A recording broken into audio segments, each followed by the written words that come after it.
The first paper will be presented by Andreas Katis. Andreas has recently graduated with a PhD from the University of Minnesota and is currently a computer scientist with K-Beam's Research Center. His thesis was on reactive synthesis algorithms for infinite states problems, which is very much related to the topic of his talk today. So please, Andreas. Thank you, Professor, and thank you to everyone that tuned in for this presentation, where I'll be showing you the work that we did with regards to synthesizing systems with random behavior. Can you see the slides now?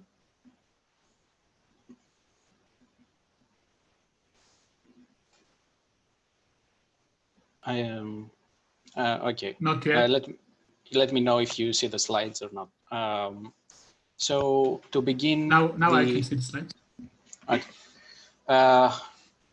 Allow me to introduce the audience to the target problem that we actually explored with this paper, which is formally known as reactive synthesis. In reactive synthesis, we start with a formal specification for the system that we want to build. And the objective is to automatically generate a correct by design implementation that not only conforms to the given specification, but also is able to react to an ever unpredictable environment. For the purposes of this presentation, I'll be using a simple example of such a reactive system, which is a robot vacuum that moves along an infinite one-dimensional grid, where each position is labeled by an integer. Reactive systems are typically described as two-player games where one player takes the role of the environment and one player is the system that we want to synthesize. Here, the environment controls variable X, which is essentially the system's input, and variable Y is controlled by the to-be synthesized system. And both variables can take any one of three values depending on the intention of the player to move the robot towards a corresponding direction. So -1 here means that the corresponding player wants to move the robot to the left. 0 means that the player does nothing during their turn. And 1 means that the player wants to move the robot to the right. The position of the robot then can be calculated by essentially summing up the current position along with the intentions of the two players. Along with the given specification that revolves around the variables, the inputs and outputs, we also require that the system should never put the robot vacuum in a position that is labeled by a negative integer. So let me take a couple of example steps of the game here. Assume that the robot vacuum starts in position 0 and the environment chooses to do nothing while the system decides to move the robot to the left by assigning Y to 1. For the next turn, the environment decides to move the robot to the left, and it may be surprising that the system decides to do nothing. But after a careful observation, we are okay with this decision from the system because position 0 is still safe.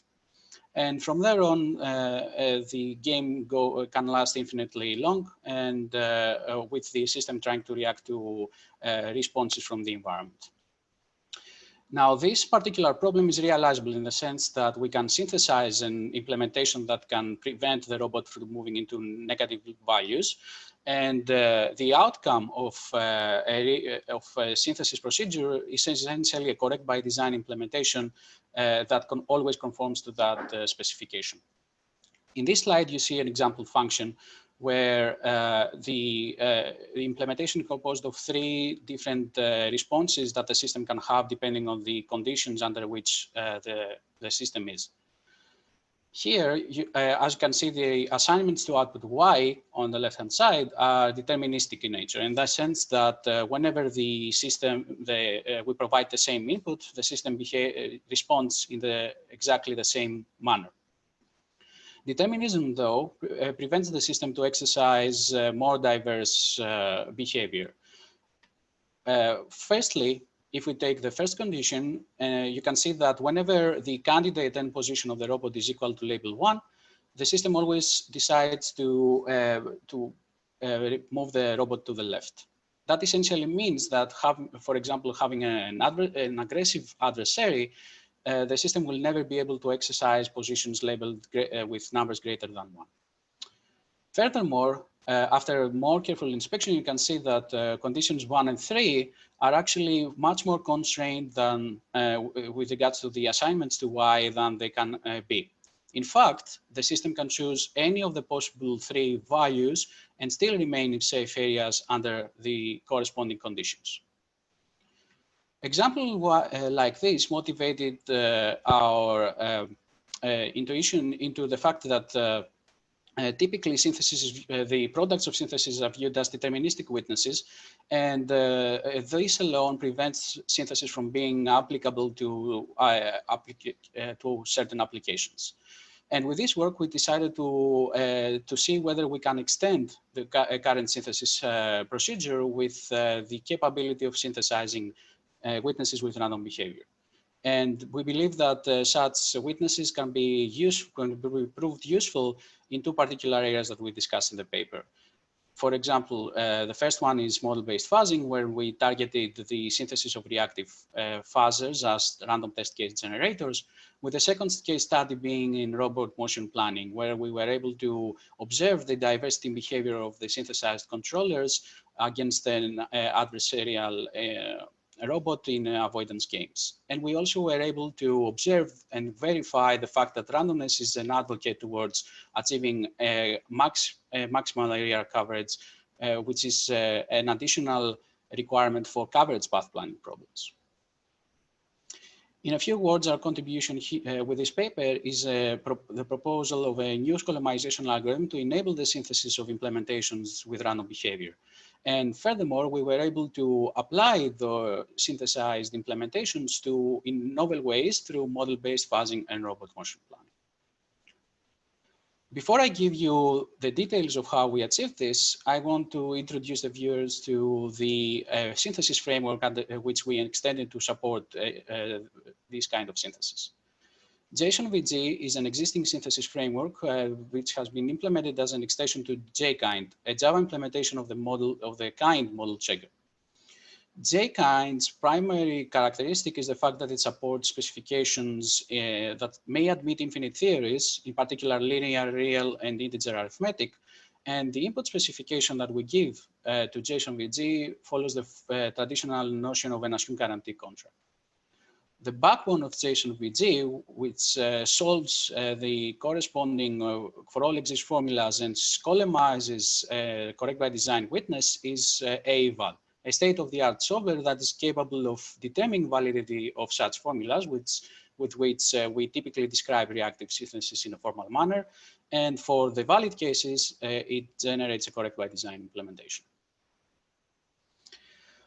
The systems that we describe in JSyn-VG depend on inputs denoted by vector X and outputs denoted by vector Y. And we describe the system itself using 2 separate predicates, the set of initial states, capital I, and the transition relation, capital T, which dictates how we move from state to state given a particular input. The input specification, again, is an assumed guarantee contract, which is composed of 2 separate predicates, the set of assumptions, which are essentially constraints that we impose over the environment, and a set of guarantees, which are the requirements that we write for the system that it has to conform to. An example assumed guarantee contract is written in Lustre on the right-hand side of the slide, where you can see that the assert line is essentially our assumption regarding the possible inputs given by the environment, while properties OK1 and OK2 describe the fact that the system has 3 values to pick from, while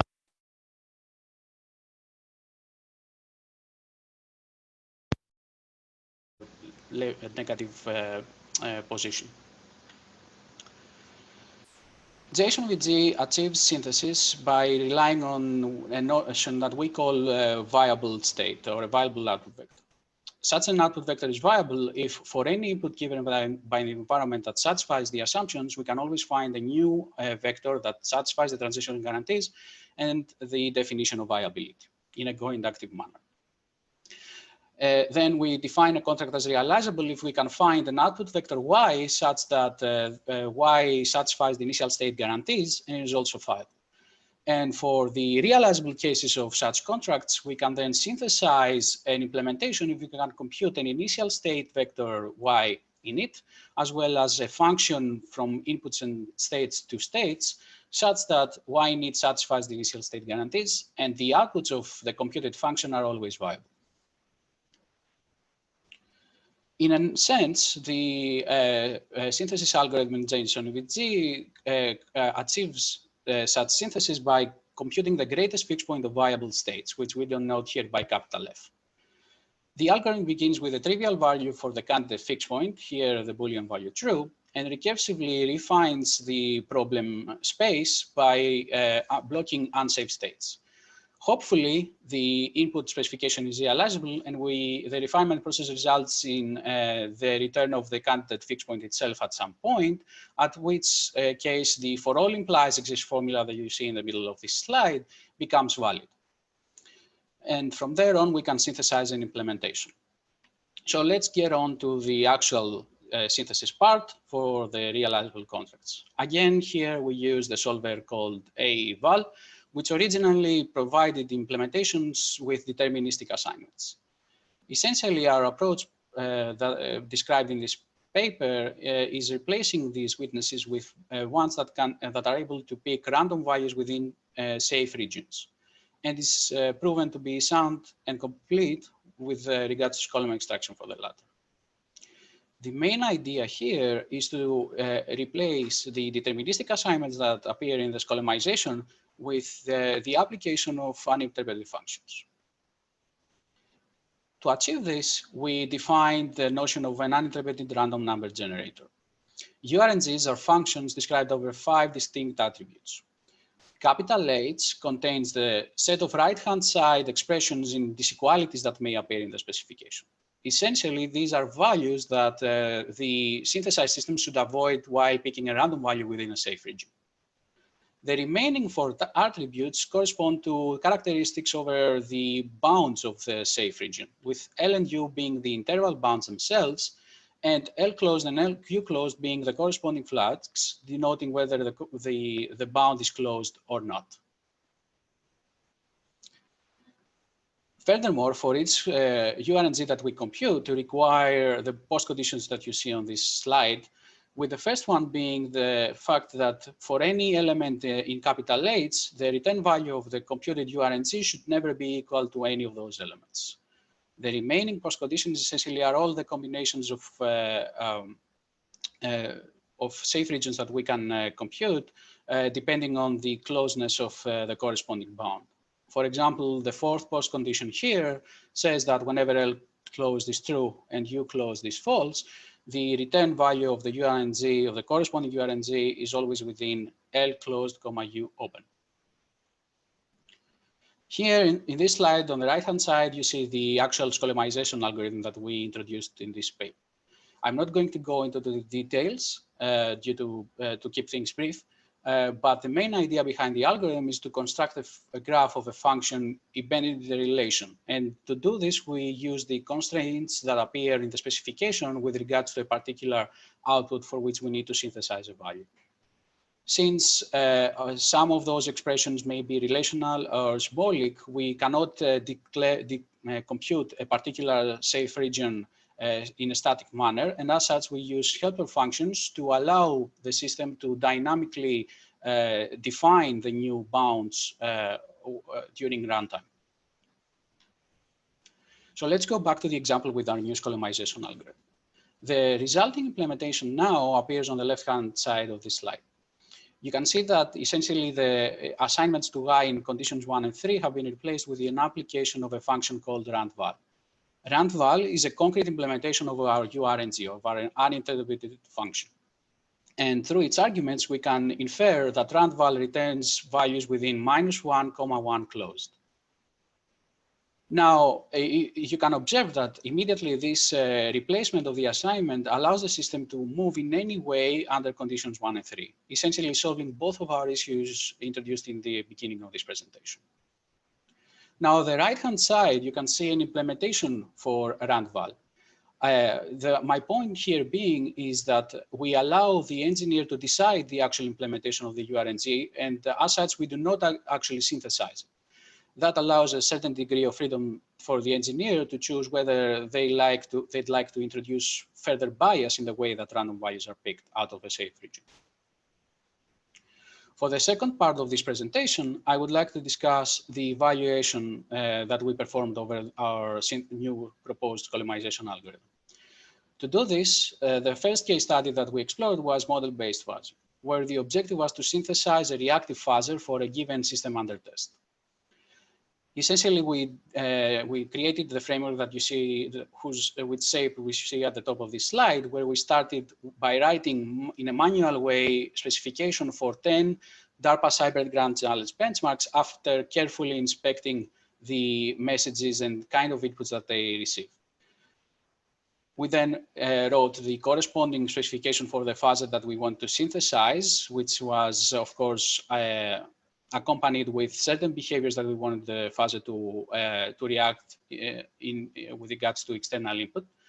And we employed the synthesized fuzzer against the system under test. We monitored the system under test in terms of coverage, using line coverage, and in terms of vulnerability detection that manifested as the application crashing. And we provided this feedback back to the fuzzer in order for it to consider new possible regions to exercise via the newly generated tests. To evaluate the efficacy of the synthesized fuzzers, we decided to compare against two popular and very easy to use fuzzing tools in the area of fuzzing, AFL and a variation of AFL called AFL Fast. As you can see from the table, the synthesized fuzzers were able to actually trade blows with both tools, whether we provided an input corpus or not to the other two popular tools, and as well as the detection of crashes. The synthesis times were kept low, and as such, we believe that this is a promising area to which we can further examine whether synthesis can, in fact, improve fuzzing in the future. The second case study is again in robot motion planning.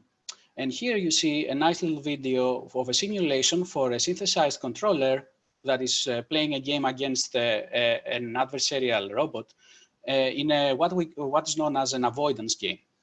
The synthesized controller moves the robot the corresponding robot in such a way that it tries to avoid the adversary, but it has to do that while remaining within the bounded area defined by the dashed square line.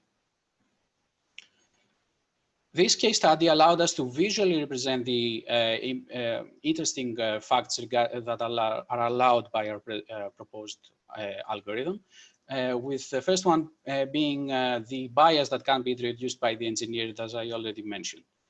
On the left-hand side, you see three figures. Figure A is the original trajectory of a synthesized implementation with random behavior within the bounded region. In figure B and C, though, you can see how the robot remained within a particular subset of the problem space after the engineer replaced the original implementation of the URNG with ones that introduced particular biases in the way that random values are picked.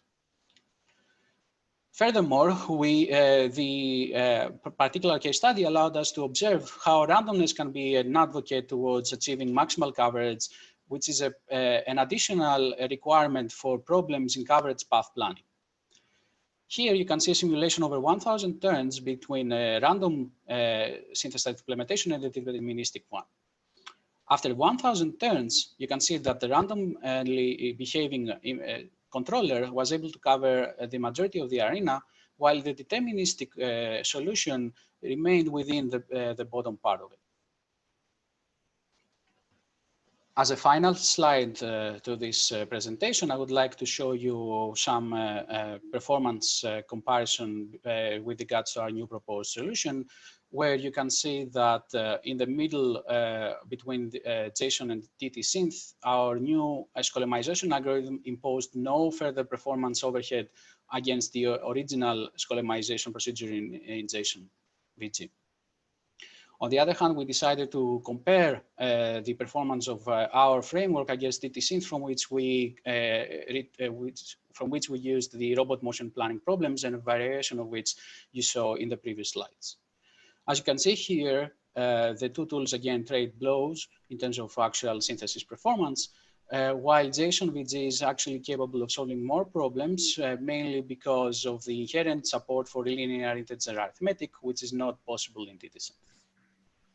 And with this comparison, I would like to finish the presentation, and thank you for your time, and I would be willing to answer any questions that you have.